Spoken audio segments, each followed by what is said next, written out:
Hey y'all, it's DJ Kitty. And Miss Morningstar. And you are tuned into Our Plugs, a community connection, where culture, commerce, and community come together on one powerful platform. Absolutely. This is a show that connects Black and minority-owned businesses, nonprofit organizations, entrepreneurs, community leaders, and change makers all in one place. We don't just talk, we build, we uplift, and we plug you into the resources that help our community grow.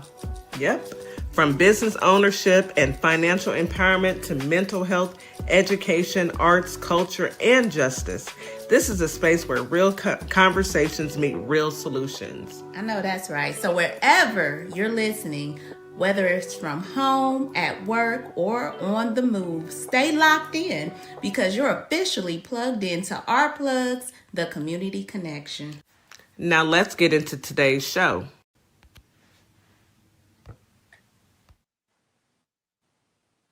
Good morning, Holly Springs, Mississippi. Good morning, Memphis, Tennessee. Happy Hump Day. Today is Wednesday. Yes, we are halfway through the week. Go ahead and turn your camera on, Miss Jack, on StreamYard, and we are about to get into today's show. Now, I don't know those who don't know, but Mrs. Morningstar, she's out because she's taking care of that senior. Yeah, she has a senior and they are busy doing all the senior activities.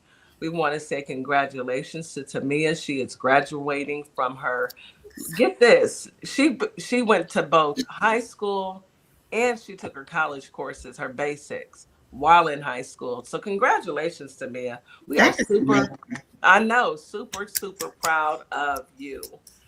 You guys, I know it is one thing when your kids graduate, but that sense of pride that a parent has, just knowing that their child is doing exactly what they need to do in order to get to where they need to be, is such an amazing feeling. So I know Miss Morningstar is over the moon, and y'all know she crying because she ain't nothing but a big baby. A whole water bottle. I told her she was going to be crying. I said that. Yes, you know she's crying, but we want to wish her well as she enjoys her family that have come into town, and she's getting ready to watch her baby cross that stage. Oh, she has 2 graduations in 1 year, same child. Now, where they do that at? I wouldn't make it. I would not make it. My grandson did the same thing, and I love it. I love that for them. I love that these young adults are making these decisions early on in life. And did they offer that at the school? Because I know my nephew or my niece, they had some college level courses once you make it to like 11th grade. Yes. And then they give you like some certifications or some college credits. So that is an amazing program for her to be able to graduate and then graduate. Come on. Absolutely. I know sometimes some places it's free to do that. You can take the classes for college as long as you're in high school, it's free. And I think some places you may have to pay, but that is so awesome. That is awesome. In Texas, it costs you absolutely nothing. That is the best way to set your child up for success. You have them go and it's their junior and senior year. Typically, it's their senior year, but junior and senior year that they can take those college courses. Encourage your children to do that. Help them get a jump up in life.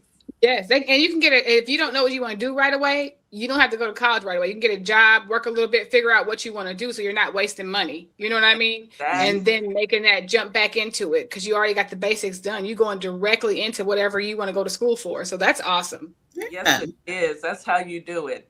It takes away money too. I'm sorry. It is. It's saving money. Let me go ahead and say good evening to our family and friends on TikTok, YouTube, Instagram, and Facebook. Thank you for joining. Thank you for being a part of our journey. We could not do this without you guys. We truly appreciate you for tuning in, staying tuned, sharing the live, tapping, asking questions. We appreciate you. You are a part of our family, and we can't say thank you enough. So thank you. Anyway, here is your daily reminder to drink your 16 ounces of water as soon as you wake up. Take your morning medication, take your vitamins, and eat you a delicious breakfast. Breakfast is the most important meal of the day. please make sure you don't skip it. Now, it's okay to skip lunch if you must, but breakfast, you got to get your breakfast in there. I'm just telling you now. All right. With that being said, let's go ahead and listen to some affirmations. Now, we don't have the original affirmation queen with us today, but we do have Counselor Nikki, who's going to give us our affirmations for this beautiful Wednesday. Go ahead, Counselor Nikki. Good morning. Thank you. I am channeling my inner Morning Star affirmation queen. Okay. So yes, I'm channeling that spirit. So I have 10 mental health affirmations for you to start your day. Okay. Number 1, my feelings are real and they deserve care. No more apologizing for how you feel. Number 2, I am allowed to ask for help when I need it. Number 3, I can learn and grow at my own pace. You know, we talked about social media and stuff last month, and we always are trying to keep up with the Joneses. We can learn and grow at our own pace. We don't have to be on track with everybody else. Exactly. I am not defined by my mistakes. I am shaped by my resilience. So I'm not defined by my mistakes. I am shaped by my resilience. It's okay to rest. My body and my mind deserve gentleness. Yes. So I need everybody to hear that one, because we always beat ourselves up for sitting down and not doing nothing. It's okay to rest. My body and my mind deserve gentleness. All right. I am worthy of safety, love, and understanding. Yes, yes. I can feel more than one emotion at the same time. So you're not crazy because you feel more than one thing. It's okay. The situation might call for that. Okay. Give yourself some grace. Yes. Definitely. I am learning how to calm my body and speak my truth. I am not alone. That's the super hard one. Yeah. Calming yourself and being able to say how you feel in the moment is super hard. It is. And what's the one? I am not alone. There are people who care about me. That's important. Yes, that's very important.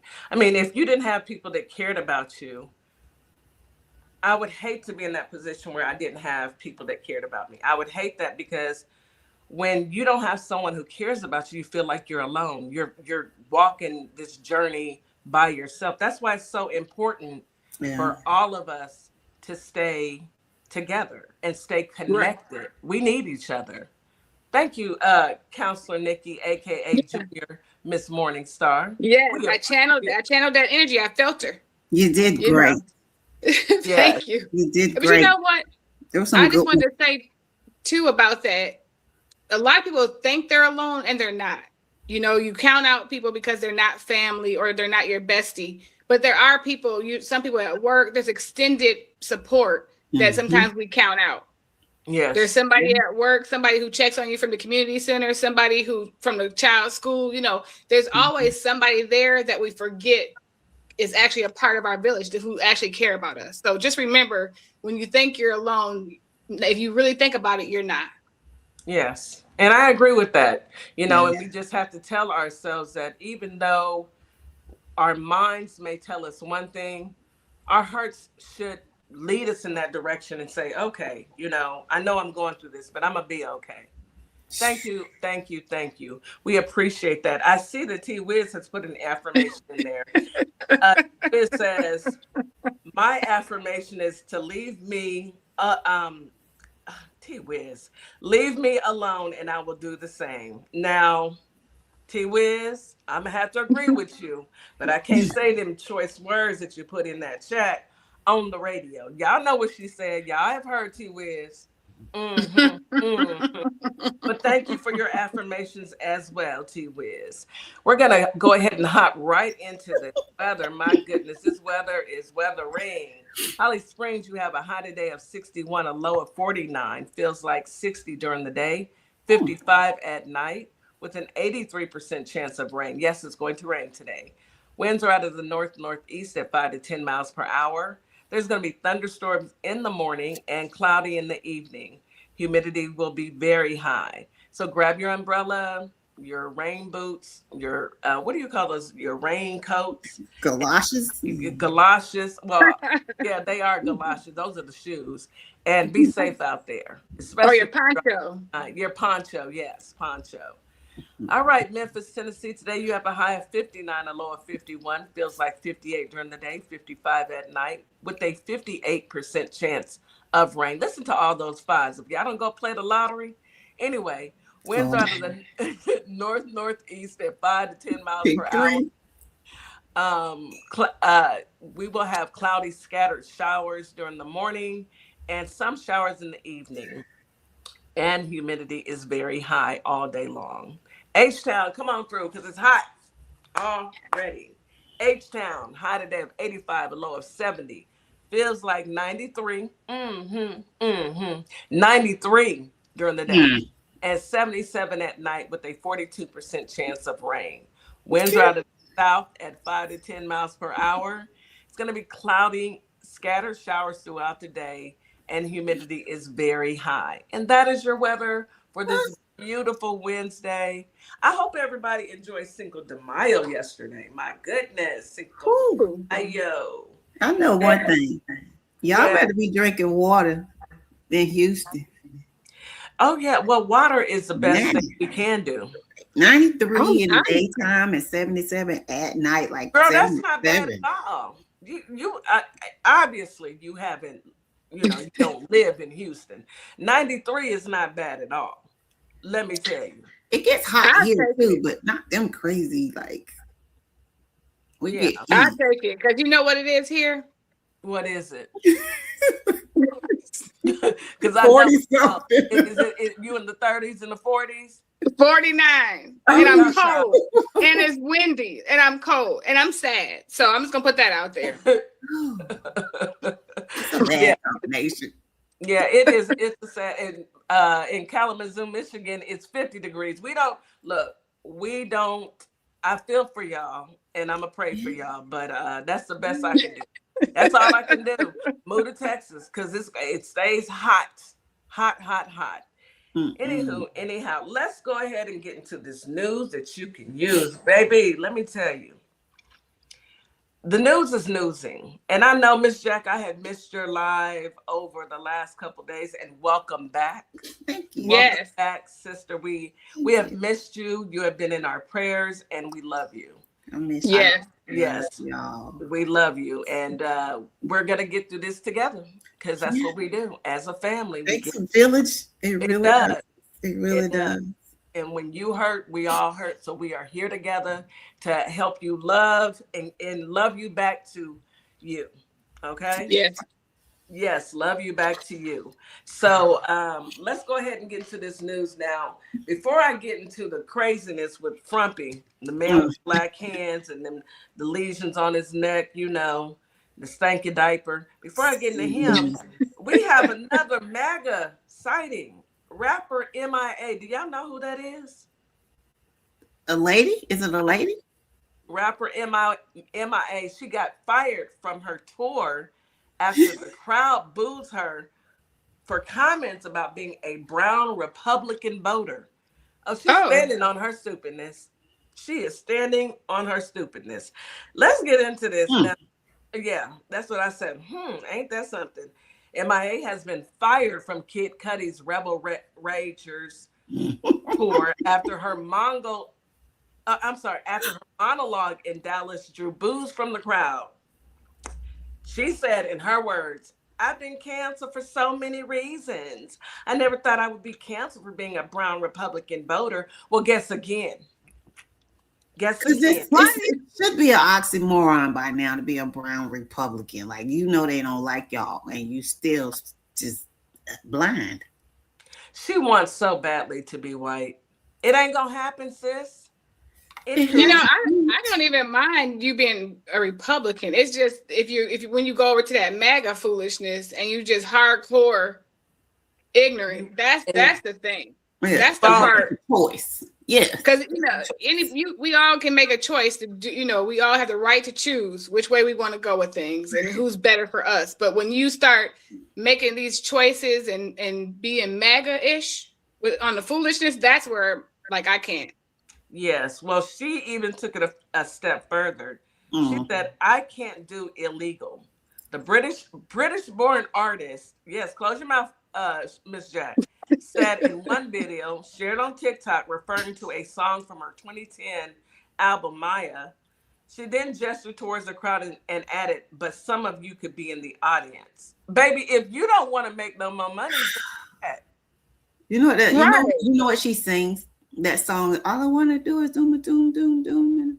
That's her song. It's called Paper Planes or something, planes, something like that. Sometimes Oh, that's who that is? you know, plane. That's who that is. Yeah. So she called them people illegals. She called them people illegal. She sure did. Why did she even come to the show? Like, you could have just sat down. Wasn't nobody checking for you anyway? You know, it hasn't nobody been checking for you for a long time. That's the only thing that I know because you said it. Well, she said 2 days later, the day and night rapper announced MIA had been removed from the tour. Baby, if you want to stop your bag, you know, just say you don't want the money. You don't want. I love that for her. I love it. I hope he's not going to give her no money. He's not going to give her no money. So why? Why would you do that? Tour update. It says MIA is no longer on tour. Don't y'all expect to see her when you come? She ain't here no more. She's not with us anymore. He said, "I told my management to send a notice to her team before we started tour that I didn't want anything offensive at my shows. So I already knew that what time it was, and I was assured things were understood."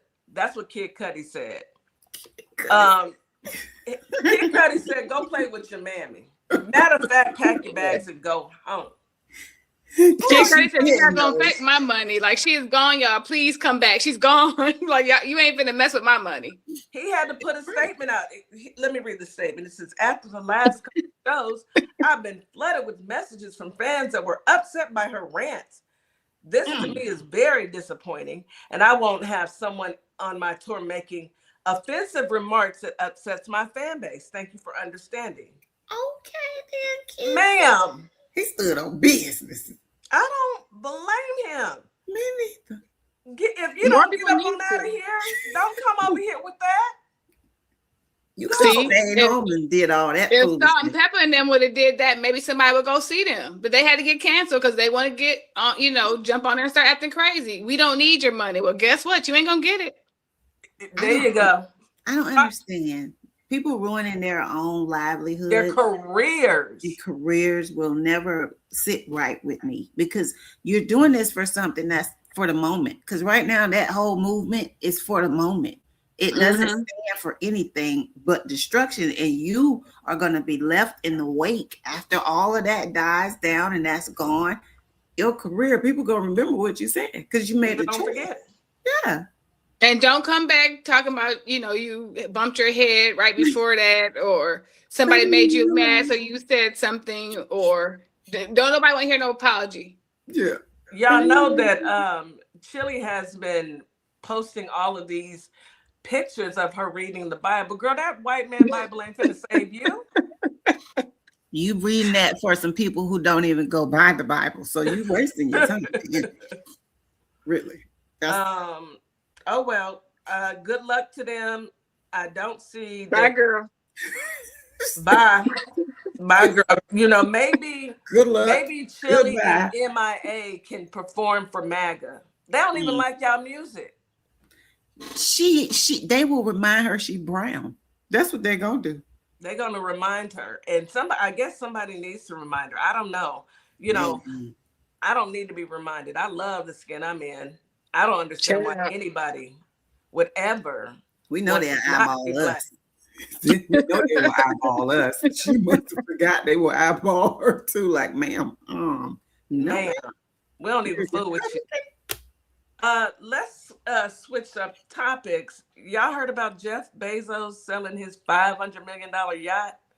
No. Amid reports that he's hanging on for dear life with his new wife, and as he bankrolls the Met Gala. There's a lot of people that aren't going to the Met this year because Jeff Bezos is bankrolling it. They're like, we don't want to fool with you. We don't fool with you. So you're selling your $500 million jet. I have no sympathy for whatever you're going through. Yacht. I'm sorry. I have zero sympathy. But when you have to start selling stuff off, you don't have it. And it's time for you just to say you ain't got it. And figure out, where your money going. Why you throwing bad money after bad money to them folks. Know who still got their money? His ex-wife. I bet she still got hers. Mackenzie is a godsend. Do y'all know how much money she has given to HBCUs? Yes. That's the only Bezos I recognize. Mackenzie. I think her name is Mackenzie Scott. That's the only one I recognize. That's I don't recognize Jeff and his wife. He over there giving that lady. He over there giving him lingerie money. You gave her that money because ain't nobody. You ain't made none of that back. Did you none see of it? Did you see the wedding pictures? Girl, y'all remember when we were little in those plastic lips that you can buy, the pink ones? That's exactly what her lips look like. She looked like she hurt. She looked like touching everything her. Hurt. Everything. The lips, the boobs, the pulled tight skin. She looked like she in pain. But that's that's what they like. They think it's cute. Yeah. But good luck with selling that $400 million yacht. Yeah, sir. Sell it to Stephen Miller. He's got $6.3 billion of our money. He should be able to. No, because don't sell it to him. He's got to give our money back, y'all. Like, I might joke about it, but I want my money back. For real, because we're baby on the way with interest. Don't he have a baby on the way? Please, can we not go there? The lady he was hiding behind, the pregnant lady hiding behind, hiding, ducked down, scared. All of them. That was hiding, sis. Except for the guy who was eating his salad. The guy who was eating his salad. That man was a G. He said that y'all promised me chicken. I'm gonna eat my chicken. I don't know what y'all talking about. I'm gonna eat. I'm like, that must have been good. That must have been real good. Over there to bother me. I'm gonna eat. Do y'all know that they have promised those people lobsters and steak, and that food never came? Why did the food never come? Because they knew that they were gonna do this little stunt. So what they get then? What they get? You paid all that money for lobster and steak, and they got salad. Oh. Say it ain't so, please. Oh, it's so. Yes, it is. Doesn't it cost money for those plates or the seats? They paid stupid amounts of money to go sit next to a man that smells like that. Anyway, I'd have been pulling food out of my purse. I'd have had my purse with my own food. We know you would have had your purse with some hot sauce in it too. Some snacks and some hot sauce. Anyway, let's take a quick commercial break, y'all. You are listening to Our Plugs, the Community Connection on WKRA 92.7 The Change. We'll be right back after this quick commercial break. Advertising with Our Plugs. The Community Connection opens doors to a whole new ballgame. Radio advertising is affordable, powerful, and puts your business directly in front of the people who want to support you.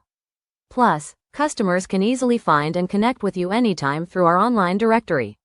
If you're ready to grow your brand, expand your reach, and stay connected to the community, sign up today. Visit ourplugs.com and register now.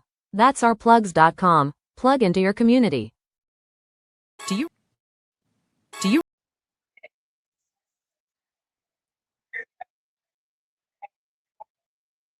Thank you.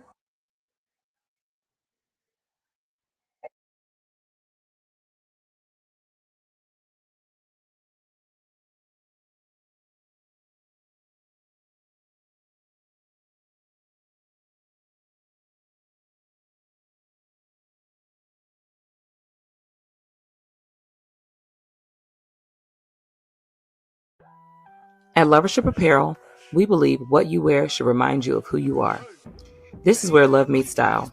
From our signature beautiful hoodies created to remind you to show up as your full authentic self, to our bold her shirts designed for women who know their worth and wear it proudly. Lovership Apparel is more than clothing. It's a movement. Our comfortable confidence-boosting leggings move with you, while our statement backpacks carry your essentials and your purpose wherever life takes you. Every piece is intentionally designed to inspire self-love, confidence, and authenticity, because you deserve to wear something that speaks life into you. Whether you're stepping out, showing up, or standing firm in who you are, Lovership Apparel is made for you. Visit lovershipapparel.com and wear the reminder, be you to the fullest. What's up, everybody? Scott Cologne, District Attorney and candidate for the United States Senate for the great state of Mississippi. I had a great time talking about my campaign with the crew at the Community Connection morning radio show. I'm running because Mississippi matters. Our families are paying more for less, and our rural hospitals are under serious threat. I spent my career fighting for my community, and I'll bring that same fight to Washington. Folks in the Holly Springs area and the worldwide should check out our convo and visit cologneforsenate.com because Mississippi matters. And we are back. You are listening to Our Plugs, the Community Connection on WKRA 92.7, The Change. We are back with my sisters, and today is How's Your Mental Health? Our topic today is children's mental health across the ages and foster care awareness. But before we get into that, we still have a couple articles that we wanted to get into. Go ahead, Counselor Nikki. Share with the listening audience on what you discovered. So this just happened to come across my desk right before we came on, and I was like, "You have got to be kidding me!" So Frumpy and them were down in Florida for the PGA tour, and right after they left from the PGA tour, John Spillman, who was one of his Secret Service men, he went back to his hotel. They were staying at the Hilton over by the airport. He went back to his hotel, and apparently this woman goes up to her room and calls downstairs and said that she's afraid for her life, that he stalked her in the lobby. He doesn't know this woman. He stalked her in the lobby. He followed her up to her room and was menacingly getting himself together out in the hallway. What? Yeah. And she was afraid for her life. So wait a minute. Wait a minute. Wait 1 minute. 2 minutes. Stop the bus. 2 minutes. Stop the train. Flag on the plane. Say what now? He was doing what? Define menacingly getting himself together. I didn't know if I could say the word. No, you cannot. Okay. He was having a little pleasure time with himself in the hallway. In the hallway. Outside her room after he followed her up there. Menacingly, though. Vigorously. The level, you can't make this mess up. You know what I thought you were going to say? Every single day. So did the police come? So they just called security. I think they said he spent the night in jail. And then he got out and he's on administrative leave, but he did not get fired. So he's just they used to. They all do something. I thought you were going to say that the golf tournament was a flop because nobody hardly showed up. They were expecting so many famous golfers to that event because I just heard that. And Trump was disappointed because nobody came. That is not what you said. Trump was disappointed because nobody came, but his Secret Service, the man is in the Secret Service. Yes, he was on the detail at the PGA tour at the little golf tournament, and then when he got off work, he went back to his hotel and stalked this. Yeah, he was off. He said, "I'm off now, so I'm gonna have a little fun." And he stalked her and followed her to her room and got us and had a good time. Was feeling a little bit sexy, I guess. I don't know. I couldn't have guessed that. You gave me a million chances. I would not have guessed. At this point, do you want to fight? Okay, because that's where I'm at right now. Do you want to just fight? Do you want to fight? Imagine looking at your people Yeah, but menacingly though, you're menacingly doing like this. That's the part right there. Like, sir, I would have called the police so fast. Like, please come now. It's got to be. No, Yeah. I would have called the police. But you know how they have them buckets inside of your room for ice? Okay, ladies, you go get you some hot water. Turn that shower on. Get it as scalding hot as you can. Fill that bucket up. I would have opened that door and throw it on it. Are you like get out? Right, like get out of here. Get out of here. She said she feared for her life. She called security. I would have called and said there is somebody out here who is breaking a couple laws, and he's scaring me because who would do? Why are you doing that? Who does that? He stalked her from the lobby. Don't know this. Ain't never seen this woman. Don't know nothing about her. And then followed her on upstairs. What if she would have had what if her husband or somebody was in her room? He don't know who was up there. We can't have nothing nice. We can't go nowhere. We can't do nothing. What if she was packing? That part. It don't matter what she was doing. I know he should have been. I'm talking about packing. Like packing. Yeah. Having herself, arming herself. Yeah. What if she... Now, there was a question on TikTok of the man's ethnic makeup. Now, y'all know. You know good and well. Yes. I'm just going to say yes. Yeah. We should not have to guess. And he was just looking at this as pitiful. Like, dude, what? Me. We should not have to guess who that person was, right? And what that's what I'm saying. Looked like. We had to guess the person that was supposedly run up in there trying to, take out the president. We wouldn't have been able to guess that he looked a little melanin was in his skin, but we girl, there ain't nobody trying to take out that man. That was all stage. They can play with somebody else. I call it a Tubi movie. It was Tubi-ish. It was Tubi-ish because there was a lot of parts that you're like, okay. We see the guy with the microphone. Like, this is so Tubi. Tubi, and not only it was a Tubi movie. Did y'all see the alternate angle where the dog looked at the man? Yeah. And where does clothes go, though? I never seen that part. Where does clothes end up? Why y'all had to strip the man naked, though? Why y'all had to strip him naked? I know Grindr sponsored it, but that didn't mean take the man's clothes off.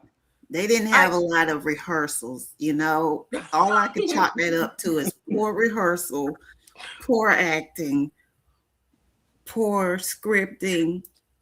All of it. Poor, just poor. All of it. Even the dog. Poor empathetic. I'm tired.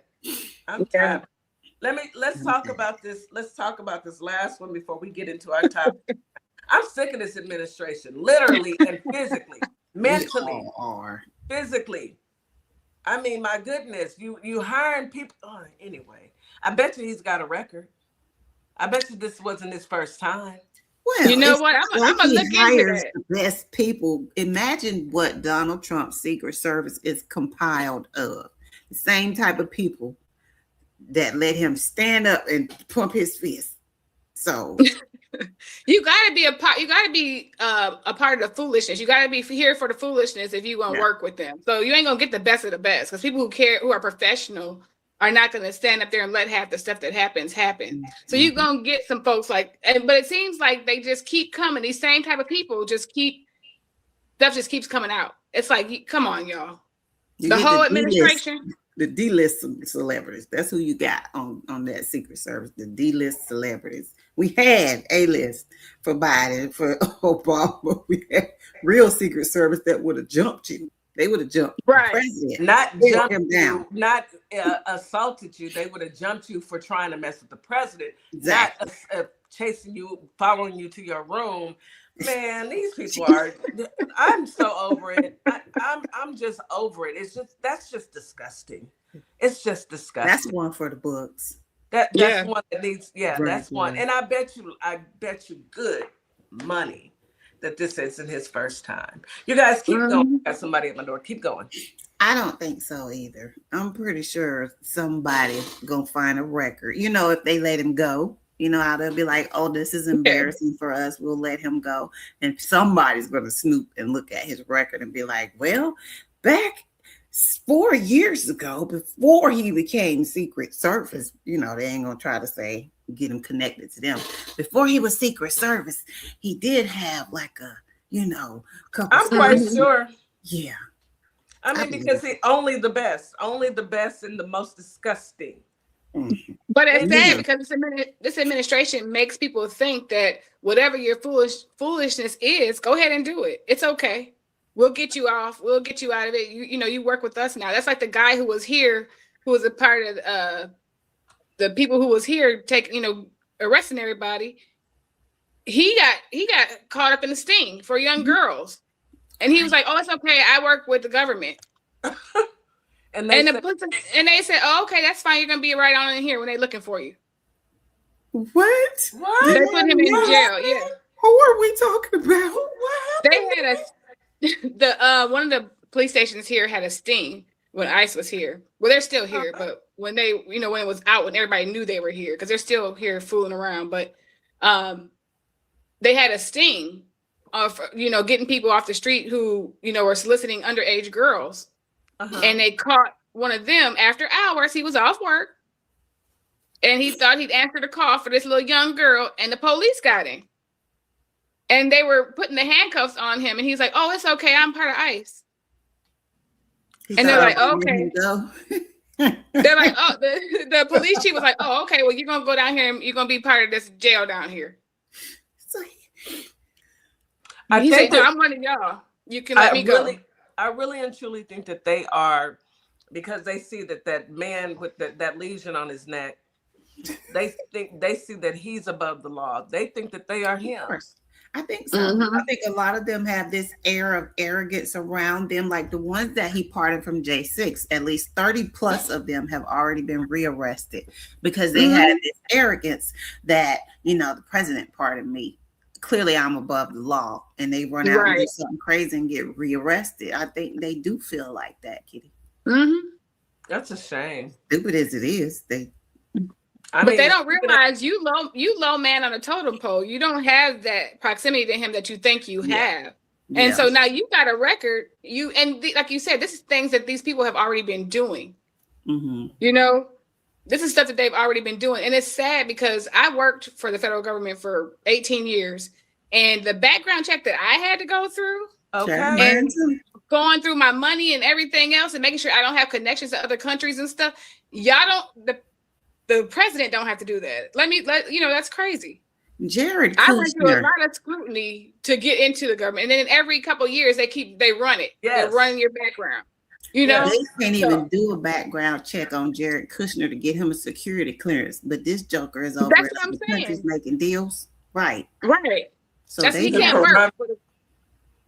They can skip some parts and just, so that's why they feel like that. He said, "I'm ICE," because he thought in his mind that had the other person been just as crooked as him, he'd have said, what, we're going to quietly scoot you on out of here some kind of way. That's what they thought. And they put him right on in there. He was looking real simple about it. He was looking upset. Good. I hope he looked mad. He was looking simple, like, "Wait, what just happened? Like, I'm one of y'all. You're not. You're going to jail." Hopefully the police were a little bit mad at ICE because they were making them look bad in some of the places, some of the cities that they were in.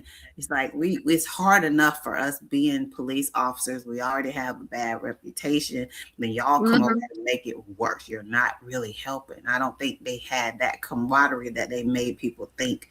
You're just trying to help the police keep the city safe. No, you're terrorizing the city, and everybody knows it. And we all leave. We're still going to be here and have to deal with the citizens ourselves. Yes. So. And then they really won't trust us because they've already been traumatized by you demons.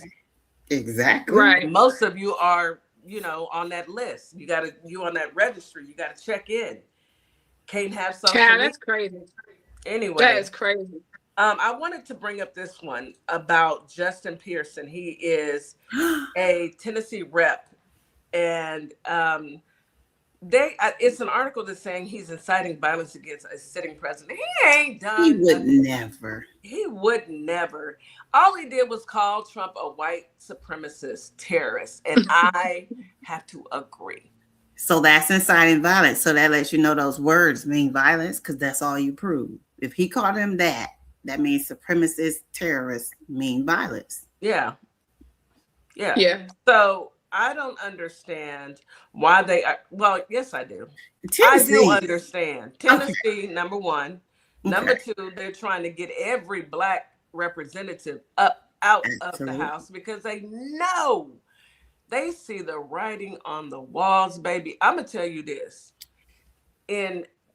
I live in Houston, outside of Houston, Texas. I live in a city where, look, I'm in Texas. This city is 2 seconds from being a sundown. You understand? It was. However, so many people have migrated to the city. It's more of a diverse. And Houston is very diverse. You see every culture here. Well, for first time in I don't know how many years, we got a Black mayor for Pearland, Texas. Yes. That is nice. That to me is very telling. And it's not, the majority is still white people in Pearland, Texas. They voted for a Black man. What'd that tell you? What that tell you? They are sick of them other folks too. They sick of y'all. They sick of it. They sick of their. Look, they know if their bottom line. If we can see it, they can see it. Exactly, because even regardless of what people say, and somebody said something on my live today talking about, well, my 401k looks good. People don't shop with their 401k. People don't shop with the Dow, with whatever the Dow is. So probably ain't even got 401k. Exactly. They're looking at when they go get gas, how much it costs them out their pocket, groceries out their pocket. And if they see that this person is not helping them, they're going to go with the other people. It ain't even about Black or white at that point. They're looking at what we've done for so long. Yes, we voted for y'all for so long. Y'all ain't fixed nothing yet. Let's try something new. Right. And you know, the sad part about it is I'm okay with them being sleep on us, but they think because we're Black, we're just going to vote for anybody Black. So they go get Black folks to try to, cosplay and come, I'm like, we research. We know what we're voting for when we vote. We don't vote for people just because they're Black. And so that's another thing. We gotta make sure we're researching, because now they're trying to get people to become Democrats that really are not, and all that stuff. So just know who you're voting for. They're doing that in Nebraska. Two candidates in Nebraska saying that they're on the Democratic ticket, but they're MAGA. You think I didn't tell my family and did.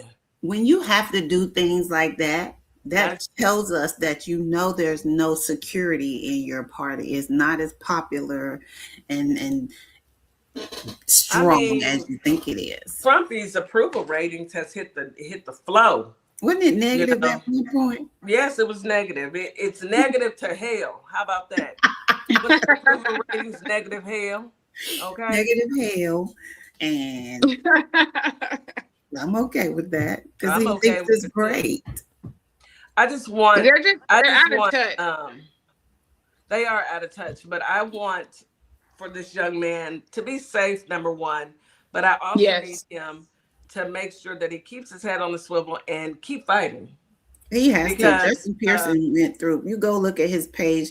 Last year, he went through so much in Tennessee because all of them were trying their hardest to censor him while he was on the floor, trying to get him to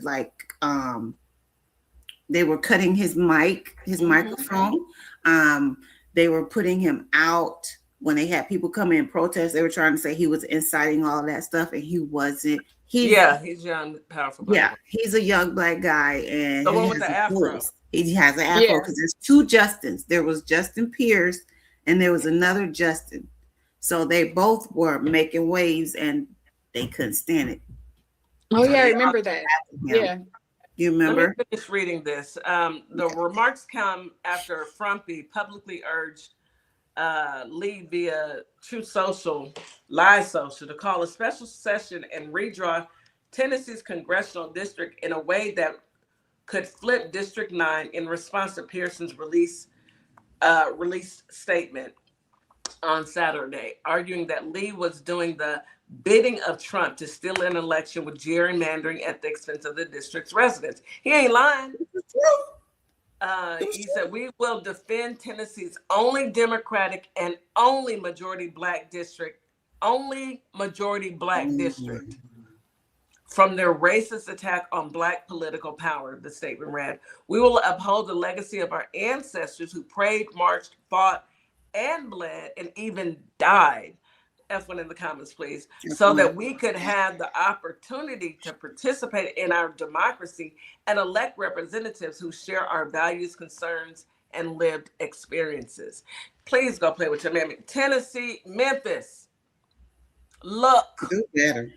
Get up out there and vote. Go vote. Yeah. I don't care if you got to drive, how long you got to figure it out. Y'all carpool. Put y'all money together to pay for this high, expensive gas. Thanks to that man with them black hands and them swollen ankles. Go and vote. Bottom line. All right, ladies, let's get into today's topics. How's your children's mental health across the ages and foster care awareness? Who's starting us off this morning? All right, okay. Okay, so it is Mental Health Awareness Month. It's a lot of stuff in this month, but mental health awareness is one of them. So this month is a little bit crowded. So we're going to talk about children today.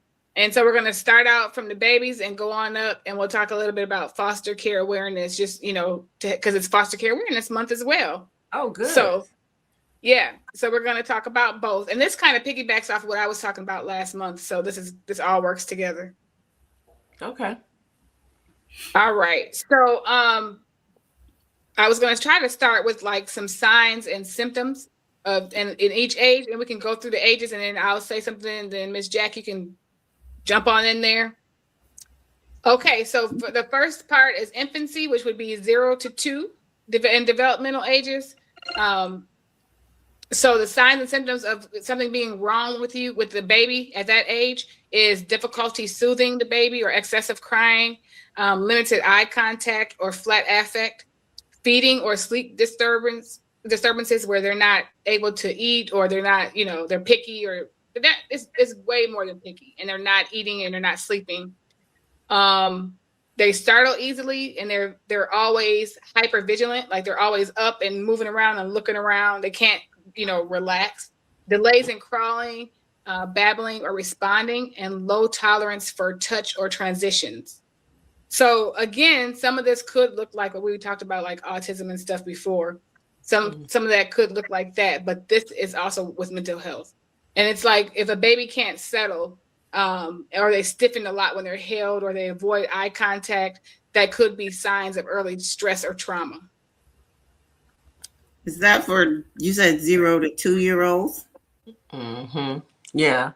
So yeah. I have for mental health concerns by age for infants and toddlers 0 to 3 focuses on healthy attachment and secure bonding, and early screening for behavioral issues. And I guess the same thing as what Nikki was saying, because when that's a toddler, as a parent, you're going to be looking at your child, and you should be seeing the behavior that they have. So if there's no attachment, like a healthy attachment to the parent, like to the mother or the father or something, you're not seeing that may be a sign of something that may be a mental issue. And then secure bonding to the parent, bonding to maybe family members, that may be an issue as well. Because for children, their main focus and main bonding is with either whoever they're around most of the time, but it should naturally be a parent. So you have to look for that. And then behavioral issues. What are behavioral issues for toddlers?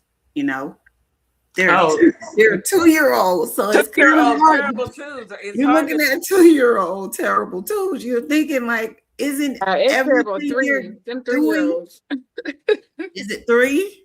No, it's It's 2. It's that terrible too, but 3-year-olds are off the hook. It's worse. Terrible too, but them 3-year-old terrors, they are little terrorists. Seriously. See, You I know? thought it was once they start walking and the hands are out.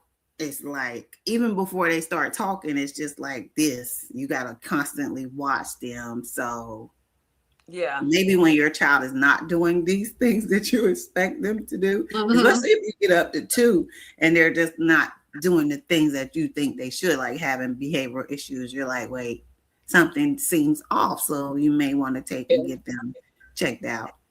You know, the one thing that I noticed most about those little petri dishes, the infants to 3, because I call them petri dishes because everything they catch, you catch, okay?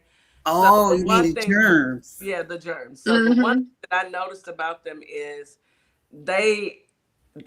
you know that you have a normal child, and I'm being funny here, okay? Because I want to keep it light. I'm not a doctor.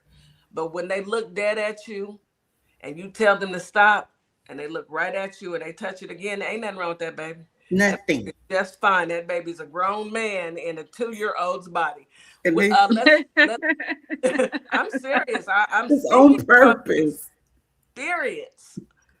Y'all know Block A. I'm speaking from experience. Look right at you. You say don't, and they look right at you and touch it anyway. We got to take a quick commercial break. We got to pay a few bills, so you guys stay tuned. We're just getting started. We're gonna go pretty quickly. I just looked at the time, and we're gonna have to go quick. But you are listening to Our Plugs, the Community Connection on WKRA 92.7. The Change. We'll be right back after this quick commercial break. Advertising with Our Plugs. The Community Connection opens doors to a whole new ballgame. Radio advertising is affordable, powerful, and puts your business directly in front of the people who want to support you. Plus, customers can easily find and connect with you anytime through our online directory.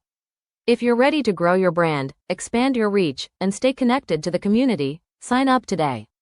Visit ourplugs.com and register now. That's ourplugs.com. Plug into your community. Carter's Caring Hands is here to serve the communities here in Kalamazoo, Grand Rapids, Battle Creek, as well as Southfield, Michigan. We also go out into the unhoused community, serve the community with care bags.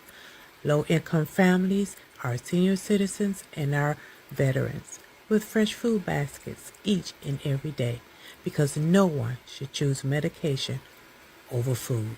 We are here to serve you. Your community is our community, and our community is one community. From our hands to your hand. What's up, everybody?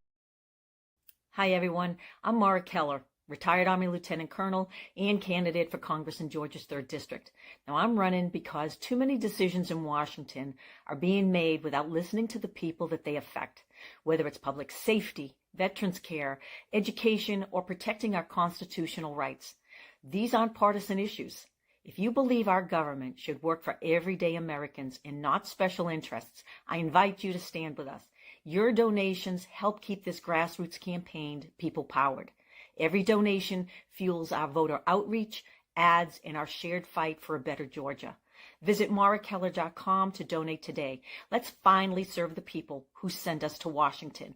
And a huge thanks to DJ Kitty Cat 50 for the energy and the spotlight. Let's keep pushing.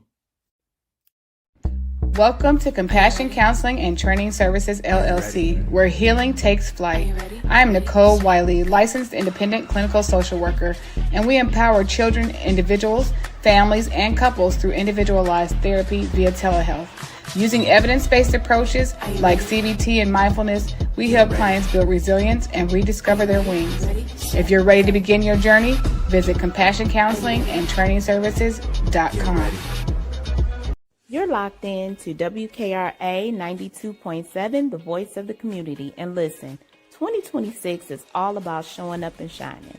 That is why we rock with Morningstar Boutique by Tam, where fashion meets confidence, purpose, and style. From everyday chic to head-turning statement pieces to some fly arm candy, Morningstar has it all. And while you're shopping, tap into the community. Discover Black-owned and minority-owned businesses at ourplugs.com. Also, check out Morningstar Boutique by Tam.com, where your light owns your style. And we are back. You are listening to Our Plugs, the Community Connection on WKRA 92.7, The Change. Okay, Nikki, go ahead. Okay, so the next part, and just to say, with that age from 0 to 2 years old, the babies need consistency. They need the routines to be predictable, and they need to feel like there's nurturing going on for them to feel safe. And so that's what helps with that age when it comes to alleviating stress and trauma. So then when we look at the next age, 3 to 6, that's considered early childhood. And the signs and symptoms for what mental health concerns look like would be big emotional outbursts or tantrums, regression. So like if they're older and they start wetting the bed again or talking like a baby or being super clingy, trying to sit in your lap, stuff like that. Aggression towards peers or adults, intense separation anxiety. You can't leave them anywhere because by that time they should be having secure attachments and they know if you leave them, you're going to come back. But if that's a problem, then that could be a concern. Nightmares or sleep refusal, play themes involving danger, loss, or fear, or difficulty following directions or sitting still. Because the way that children in that age, because that's early childhood and that's when they're about to start going to school, the way they express themselves is through behavior. So that's why you see a lot of the behaviors that I discussed. That would be concerns. Mm-hmm. One of the early mental health concerns for 3 to 5 is behavioral disorders are most common, and they disorders like ADHD and it says anxiety begin to emerge. And you're talking about like 3 to 6 years old. They can fully vocalize how they feel. I'm anxious, or they're not going to say anxious. They're just going to be like, I'm scared, I'm nervous, or they start telling you, hey, you can see the focus is gone, especially with ADHD, with like a child, you can see the focus. And it's really important because like she said, this is early development. You're starting like kindergarten at 5. So you need your child to be able to focus, but if they're expressing like anxiety and things like that, they're not going to be able to. So that's one of the concerns, like I have 3 to 5, but yeah, 3 to 6 years old. These are little people. You know how your 5 and 6 year old usually acts. And then some of it is just, children are active, but when they are active, super active, and then they just stop being that active, then something generally may be an issue. So let's be careful of that. And when you have children that young and you see this behavior displayed, every child is different. So this is just a broad statement, but is it possible for that child to, grow out of it or get what they need in order so that they don't continue to act out that way? The reason why you would look for the concerns is because you want to get help for it, right? So like if you're seeing some of these things, you could start with your pediatrician, start there, because they are looking at the developmental stages and saying, the child should be able to do these things. And if they're doing things outside of that, or they're having behavioral issues, there is time. If they have ADHD or they're autistic, you get them help, you know what I mean? And you get what you need, get them on the medications they might need. Or if it's something behavioral because of something that's going on in the household, then you can get help that way. So it's just about teasing out and working with the pediatrician or mental health providers to figure out what's happening here. Is this something that's just they're gonna grow out of, or is it something I need to be worried about and I need to work through? And one last question. Medication for a child from the age, that's to me, that's alarming. However, I assume that there are some kids that may need that medication. So I guess that's a discussion between the parents and their doctor on what best will suit them. You can't look at every child with ADHD and say, oh, they need medication. Right. It makes it a lot easier to deal with that child because all you're doing is dulling their senses. with some calming them a little bit. Yeah, it's calming them, but it's go ahead. I have my own thoughts on that, but go ahead, Nikki. But it's also it's a chemical imbalance too, and so sometimes you have to have the medication in some cases to help balance out the chemicals so the person can, the child can do what they need to do. But there are things in place that they try before they, they'll try different things before they get to that place. They'll give you different options before they just say, oh, let's do this. Yeah. The goal is supposed to be the least amount of medication or, different things like that, least restrictive. Good. What can we do to help this person to get through this, in order to do this? So they should not jump straight to that. If it's a super severe case, then there, it just depends on the case, but there are things in place so that they can try other things before they get to that level. Because you would think medication for a 5-year-old, I would try to suggest, changing focus, seeing if you can do other things to get their focus to change, like activities for focus before you would try to give them medication. Because like you said, that kind of like dulls them down. Like that's not fixing it unless you have somebody hyperactive and that's their only issue is they don't know or how they're to harming others and themselves, Right. That I can understand, but every child is different, and I just and for myself, for me, and every parent has to make their own decisions. I wouldn't want to subject or introduce that to my child at such a young age. I would want to see how my child develops and maybe see if they can learn how to redirect themselves by redirecting them and having them get into the habit of, okay, let me do this to help me focus, or let me do this instead of instantly put them on medication. I know a lot of parents, and unfortunately, a lot of parents want to take the easy way out because it is not easy.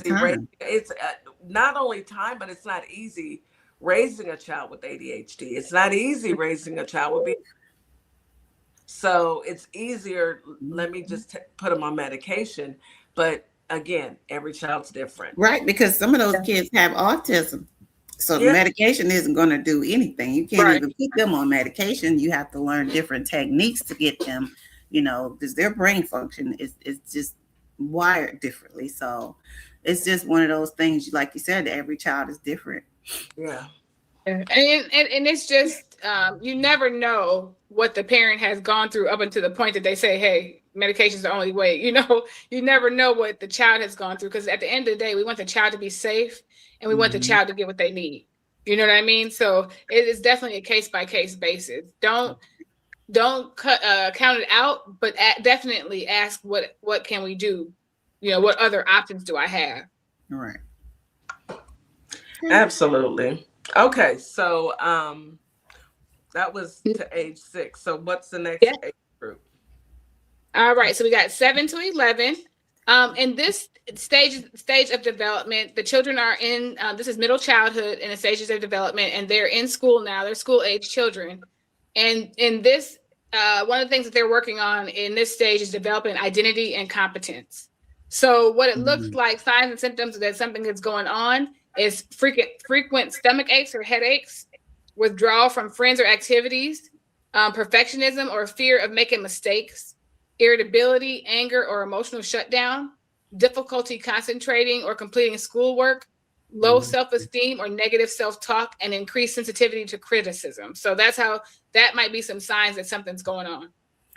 And then the mental health concerns I have for this age group is the prevalence of behavioral disorders peaks at 9.6%. School-related stress, bullying, and significant brain development can cause emotional regulation challenges and intense emotions. That's when your children start getting that peer pressure, start, caring about how somebody else feels about what they look like, So we know anxiety and stress. And when your child is like, I don't want to go to school, please ask them more questions. It's not just like she was saying, a stomach ache might be they're faking a stomach ache because they don't want to deal with the bullying that's going on at school. And we know that there are children that under 10 have sadly taken their own lives because of bullying, because of mental health issues. So it is really, that age group is really a dangerous age, and you really have to be communicating with your child and seeing exactly what's going on with you at school, with your friends. Who are these children? Yeah. Right. And that's so true. You know, you don't think about it because you don't want to think that your child may be experiencing that. But I encourage you guys, talk to your kids. Please. The best answer is, and let your kid feel safe enough to talk to you. And check their social media and their cell phones. I would say get on their nerves to the point where they know, hey, my mama know everything about me. She get on my nerves, but I know she gonna, she knows these things. Yeah. Because the worst thing is to have you be told something about your child that lives in your house and you didn't have a clue about anything about. You let them come in the house. If I was school, it was fine. Everything was fine. Every day is fine. It's not fine every day. You knew how you were at this age, so you know it ain't fine. But you should, like she said, check their social media, check their friends, check their friends' parents, houses that they're going over, all of those things. Ask them how they feel. Ask them about their self-esteem to get a gauge on how they feel about themselves. Because a lot of that peer pressure and that bullying, children are petty.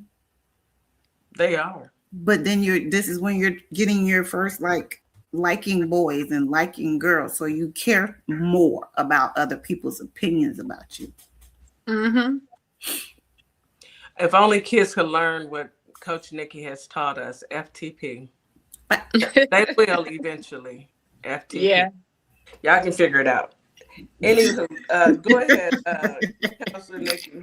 I'm talking to the listening audience. Y'all know what FTP means. They know. Yes, they do. They've been listening long enough. They know how we talk. FTP. Teach your children that, so that they won't walk around feeling like, oh my goodness, what are they going to think? Really? FTP. Really? Okay. Especially your daughters. Okay. Tia said stomach pain in kids around that age is related to anxiety. I agree with that. Yeah. And I when my little one in the house, he's been these last couple of weeks, and we only got 3 weeks of school left. Oh, crying. I don't want to go to school. I don't want to go to school. And I'm asking him, is somebody bullying you? Is got something going on? He said, no, I'm sleepy. I don't want to get up yet. What time does he go to bed, Kitty? 8 o'clock. 8:15. You be running out of here putting him in bed. He got to go to bed. Yes, he got to go to bed. You don't be going to sleep then. Yes, he does. That light goes off. We say a prayer and he's going to bed. Okay.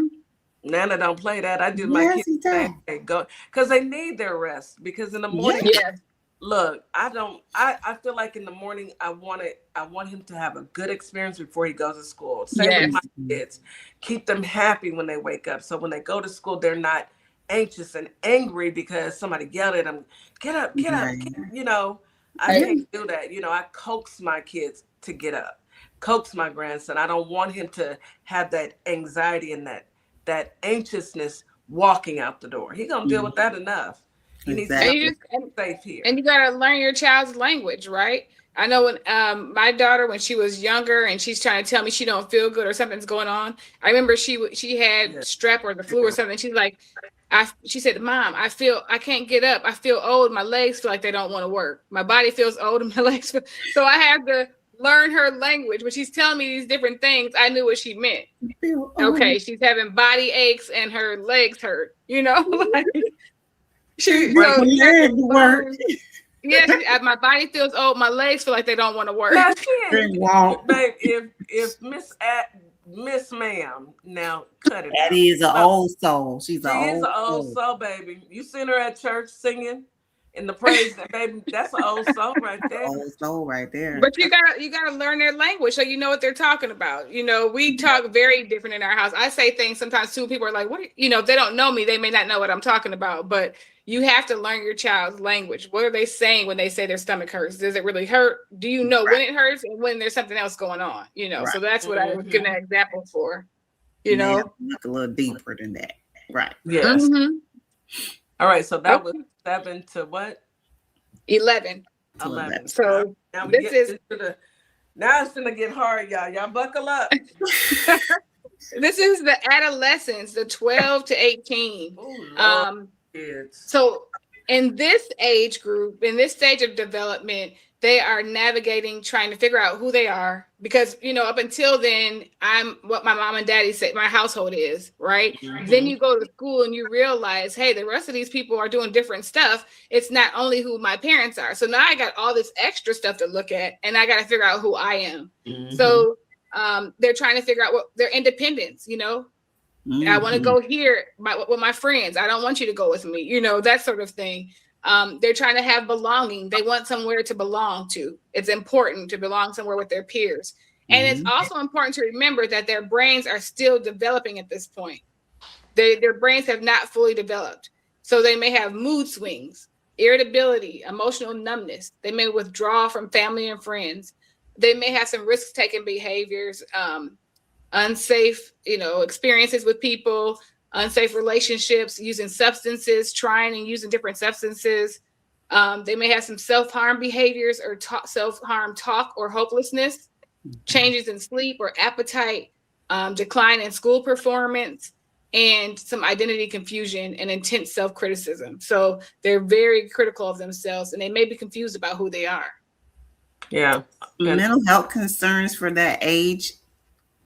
This is the highest prevalence of anxiety, 16%, and then depression kicks in at 8.7%.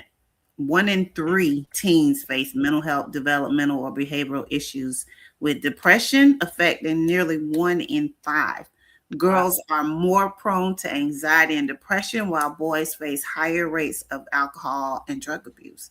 So this is the age where we think it's the age where attitude kicks in, but it's the age where they actually, you know, start feeling the serious illnesses like depression and anxiety. We know that causes a lot of mental health issues. And when you don't have the proper outlet for it at these ages, you're definitely not going to have them when you get older, but it can affect them very badly at these ages, especially if they start drinking, start going to other things to use to calm themselves or to, you know, help aid in what they can't get from their parents or they can't get from like a therapist because they haven't really vocalized what was going on with them. So this is a very, very difficult for the kids age. Yeah, and parents, you know, because at that age they're deciding whether or not they're going to self-medicate, and that is that's critical right there, because you never nowadays you don't know what these people doing. That fentanyl is real. You don't know what's going on. And you know, a true conversation with your children need to be had. We don't have the luxury any longer to, oh, you know, it's sweep it under the rug, or they'll grow out of it. No, it's time to open up your mouths. A closed mouth don't get fed. You better talk to your babies. I mean it. And imagine if you have a shy one that's already shy, that is not vocal, that is not used to telling you, hey, I'm feeling this way and that way. You gotta ask questions and get answers. Don't let your children just say nothing. I'll fix it. It's not a big of a deal, you know? Especially boys, because sometimes boys don't want to talk. Yeah. You know, girls, I feel from my experiences, girls have been more talkative. I could get my girls, I couldn't get them to shut up, actually. They talk so much. And I love that for them, you know. They have their personalities. My oldest is funny as all get out. She will have you crying because you never know what's going to come out of her mouth. The youngest she's so spoiled, and she's a girly girl, baby, in the life of the party. But my son, very withdrawn, you know, and it's not that he's not happy. It was just you know, kids are different, and saw the difference. Even my girlfriends, we would talk about the difference between our girls and our boys. talking to the boys, my son would tell me what I needed to know, but he didn't want to sit down and have a conversation about, well, what happened at school? Nothing. Why was you here? You know, but did somebody tell you something? Did somebody call you? Why? I did nothing wrong with them people lying. Yeah, that type. They are closed off. But again, even though you know that your son is like that, you as a parent should still be able to pick up on if he comes home and something seems off. His normal routine, his normal irritability seem a little more irritated, or something just seems off. And that's what you got to look for. The little things, the little differences. Yeah. And and that's another thing of just knowing your child. Like, you were able to sit here and tell us the difference between your children, right? You knew how to communicate with them. You know, sometimes I'll ask my child when we're watching a show, you know, what would you have done if something like that happened? You know, what would you have done in that situation? Or because when we get in the car, if I say, how did school go? It was fine. But then if I don't ask her that and I just say, you know, I'm talking to her, she'll just start telling me everything. Yeah. So, but if I specifically ask her, it was fine. Right. But if I don't, then she's telling me everything. Mm-hmm. I hadn't thought about that. Maybe that's a good approach, because if I say how fine is all I'm going to hear, but if I start, you know, I have a cheat code. We have this app and I see what he does every day. And I'm like, so how was it when you did, you know, you guys were doing and so I have a cheat code, but you know, in my experience, you use every avenue possible to talk to these kids. Yeah. I just started chit-chatting with her. Next thing you know, I done heard her whole day. I want to put this little tidbit in, because it says, for recent trends, screen time and social media usage have been linked to a significant increase in mental health concerns, including depression and suicidal ideation, particularly since 2010, with notable rises in ER visits for self-harm. This social media, I mean, we were lucky as far as we barely had the internet when we were in school. Now you can pull up anything, find anything, but it also lets so many more people into your world, into your child's world, into your child's mindset, right? Dealing with the pressures of school, dealing with what society thinks. You really have to control a lot of things that your child is learning, and try to kind of help them unlearn it. You know, seeing what people think their life should be, especially rappers and all these rich people and all those things. That's not realistic. That's not realistic. These people pick and choose what they show you. That's 1% of their lives. So you got to really manage and see what they're looking at. But self-harm and depression and all of these things can all come from social media. There are a lot of Mark Zuckerberg. I was watching something with my husband. They were getting sued because there weren't enough teenager controls on social media, where too many older men could be messaging teenage girls and things like that. So you really have to know your children. Absolutely. And Nikki put Powerful Black Woman put a comment in the chat for you, Nikki. I do need y'all to connect, because when you see a significant change in a child all of a sudden, those don't just happen for no reason. You know, one day a child wakes up and just refuses to, you know, go around certain people, or refuses. There's and it's up to us as parents to take a stand and protect our children. Not saying anything wrong. I'm just saying, talk to your kids. We may not think that anything is wrong, but that child may feel a certain kind of way, and those kids need to be heard. And you want them, that's what I was about to say. You want your kids to know that if nobody else hears them or sees them, you do. Absolutely. And they're never not connected to people. They have cell phones, they have social media, they're always connected. So bullying follows them. Yeah. You know what I mean? Bullying is following them home. They don't get a break from it. It's coming with them.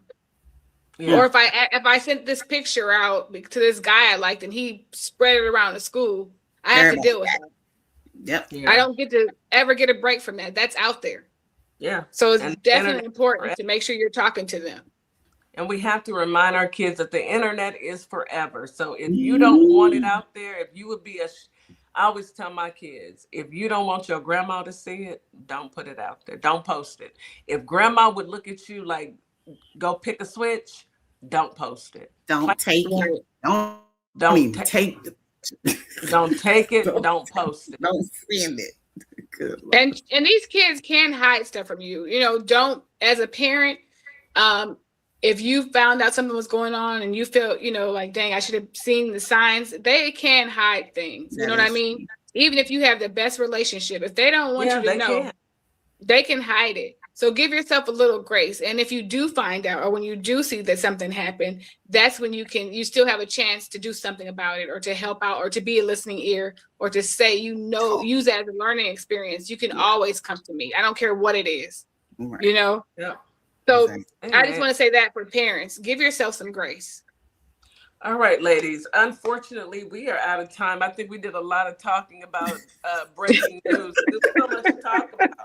But I do want to come back maybe next week when you guys come back. Let's hit on that foster care awareness in the beginning, and then we'll pick up the next topic. But I do want to get into foster care awareness. I think that if you have the capability to help with these children out here, then do so.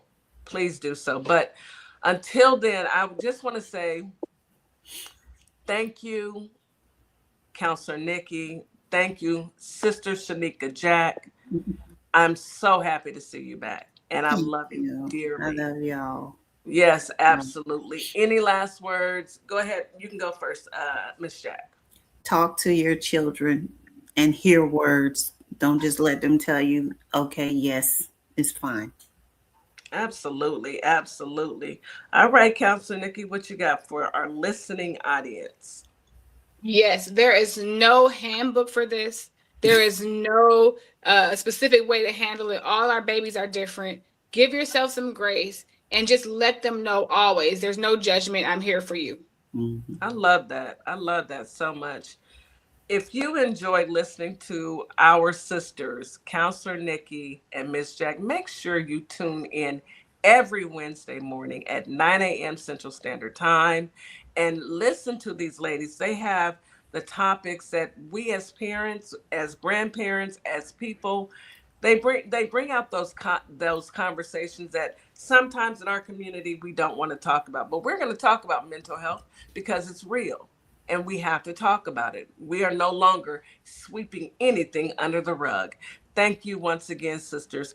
I want to give a great big shout out to our listening audience in Holly Springs, Mississippi, and Memphis, Tennessee. Raven, thank you so much for every opportunity that you give Our Plugs, the community connection. We will see you guys back tomorrow at 9 a.m. for Political Tea. Oh, my goodness. Political tea, and y'all know DJ and the Real Duce Poppy, they're gonna bring it. And look, we can't help what the man does. We don't make the news, we just report it. See y'all tomorrow.